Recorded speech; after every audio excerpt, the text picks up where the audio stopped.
our perspective of life in general enhances our own structure, and our structure and the function of our structure, the ability to stand up straight and move with a great deal of ease, will translate into how we see other things in our life and how we begin to interact with other things in our life.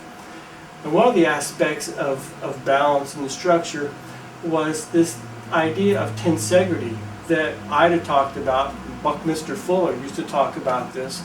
Kenneth Nelson was the first person who built this structure while he was in prison in a concentration camp, and it was a system of cables and bars, and it's about 10 stories high.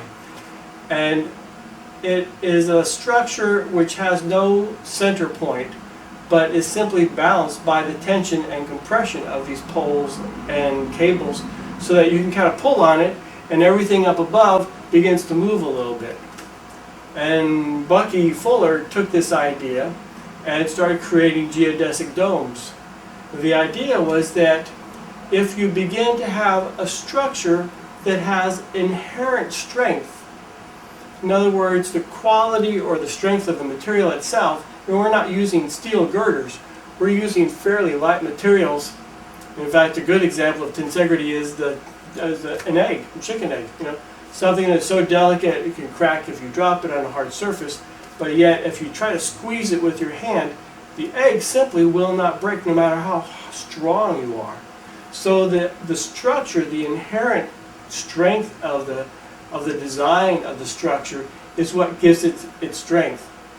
And as Bucky began to design geodesic domes, that was the idea that the structure itself, the design of the structure, was what gave it strength. We see this in nature. People are examining how cell structures are built, how our DNA is built. Everything in nature seems to have this structure of tensegrity, which is mostly built up of either 60-degree angles or 120-degree angles.